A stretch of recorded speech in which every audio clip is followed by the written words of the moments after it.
everybody, it's Randy with Carchaeology, and I'm going to dial the Wayback Machine to 1972. Come along for the ride. So the 72 Riviera has been a really fun project so far. I've had a lot of fun cleaning this car up, getting it running and driving properly. I still have some more stuff to do, but overall, it is a fun car. I've spent some miles behind the wheel, and I've enjoyed every bit of it. Now, this car is absolutely huge. I mean, it takes up damn near the whole workshop, or at least a good more than half of the length of my building here. And it's funny to look at the size of this, a 1972 Buick, compared to the size of this 1972 Suzuki that you could probably park here on the hood. In any case, the dial back of the Wayback Machine here to 1972 has been inspired by receiving this 1972 Buick catalog that I picked up on eBay. And it's really awesome to see the advertising for the cars that Buick made in 1972. So I thought I would share this with you because it's kind of cool. Now, the one thing that's kind of mind-blowing is to see the variety of Buicks that were available in 72. Okay, you've got your Skylark, you've got your LeSabre, you've got your Electra, you've got your Riviera, and of course the Estate Wagon. There's the Centurion, the GS Sport Coupe, etc., etc. I mean, that's a bunch of different Buicks for a year that was really a fairly boring year for Buicks, which kind of goes with that. To see that many different models, and then of course all the options, is pretty fun. Now, the advertising is fantastic, of course. These photographs, the Skylark goes well with your first great job, your first new car together. Skylark treats you both very special. Obviously, the Skylark being the entry-level car. I mean, if you want to bump up to the Sport Coupe with the vinyl roof and the rally wheels, you can certainly do that. There's a lot of different options. Probably the one that I think is the coolest here is the 350 Sun Coupe. Look at that giant sunroof on that car. Now, I don't think I've ever actually seen one of these in person, but that thing's really badass to actually have a ragtop sunroof on a 72 Buick. That's pretty punk. You've got your custom convertible, your custom four-door hardtop Skylark, two-door coupe, four-door sedan in Strato Mist Blue. And then, of course, the interior options are fantastic.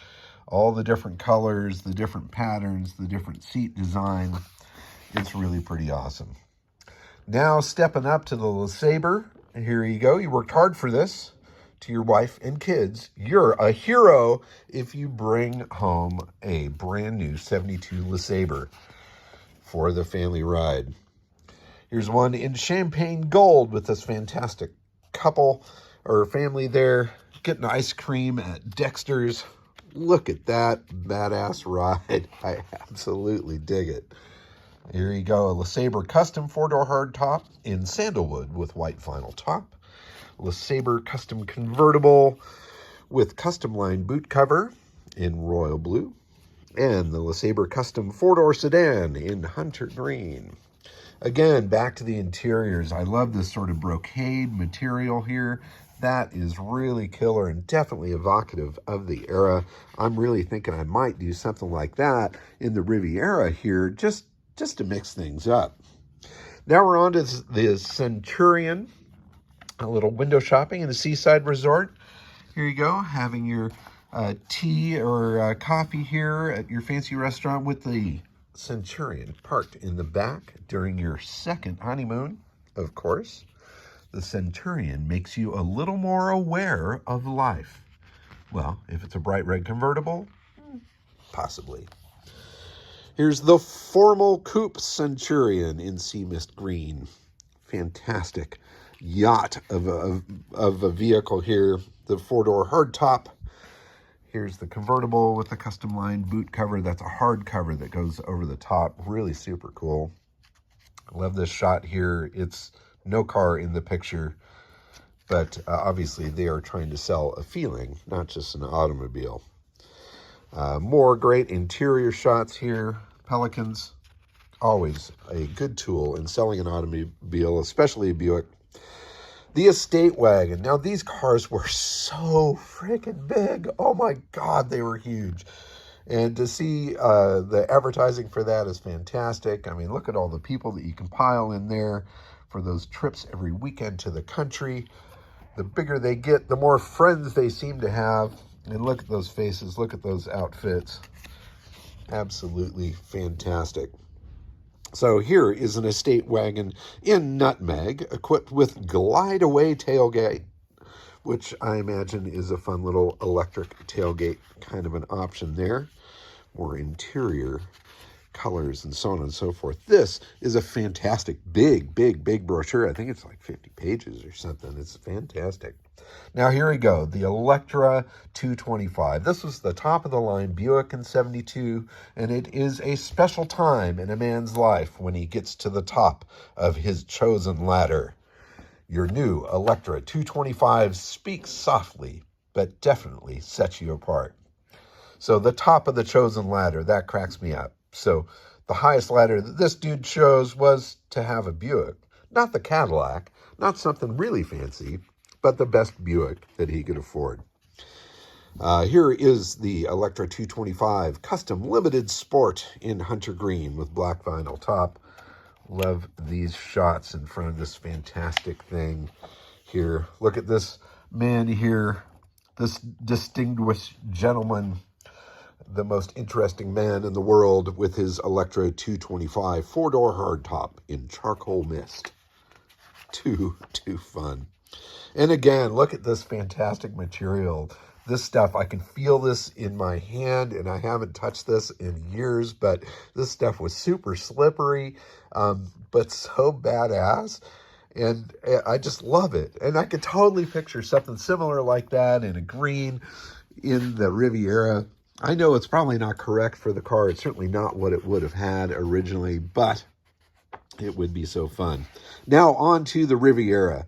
Now I love the photography for this Riviera. It's like they're not showing the whole car, just little peeks of it, the boat tail. You're used to things that are out of the ordinary. It's because of the way you think, the way you present yourself. The 72 Riviera. Is this the way you look at life? From on the ground, pointing up underneath the nose of a Riviera? Well, maybe not. Advertising is fantastic. But look at that ride. The Riviera shown in sandalwood and equipped with Max Track with full details on following pages. Now, the 72 Riviera was very similar to the 71. There were minor differences. This is something that you see on a lot of the 72s, the trim strip that goes down the side, as well as the bumper strips there. It looks like they had some different wheel cover options for the year as well. This one, obviously, with no vinyl top. And what's cool is you can see this body line, how it comes up onto the roof as well. You don't notice it quite as much with the vinyl top, but it's definitely there. That ridge actually comes almost all the way front, maybe stops about a foot short of the front of the roof. Super cool to see these photos again. Interior options, you've got a full bench, you've got buckets with a console, you've got the 60/40 seat with the fold-down armrest. That's what I've got in my car here. And this setup here with custom bucket seats also, and a center console. The dashboard, of course, such a neat shape and neat design on that. I love the way it curves around on both sides. The sort of turned metal look of the finishing of all of that is great. Here's some handsome dude with his amazing dog there staring into the interior of the Riviera. And then, of course, all the options, all the different things that are there. The new and improved PCV valve. Wow, look at that. The Venturi scrubber smoke, traveling at speeds of 500 miles an hour, is drawn through beds of marble pellets and water until it emerges into the air as almost pure steam. Ash and foundry waste are constructively used as landfill. Well, all right. So on to the start of the smog equipment and things like that tended to choke a lot of these cars for years to come and still today. This kid doesn't seem very happy about that. Let's see, colors, of course, all the different quality things here. Unidirectional dual rate body mounts, AccuDrive, welded piston shock absorbers, and so on and so forth. Anyway, colors, obviously you can see a variety of different colors. Not all of them were available on every car. This particular Riviera was originally a darker green. It has been painted a lighter green. It looks an awful lot like number 1 here, number 7 here, called Sea Mist Green. Maybe not. That's maybe a little lighter. I've got to figure out what this color is so I can actually get some touch-up paint to do a little touch-up on it.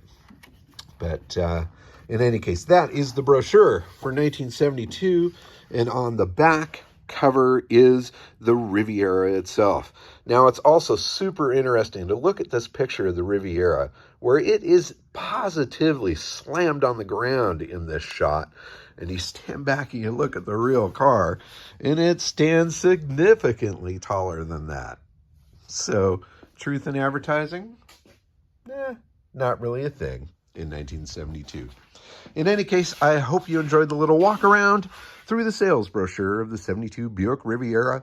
Please follow and subscribe. A lot more adventures to come with this mighty land shark coming soon. Thanks for watching. Bye-bye.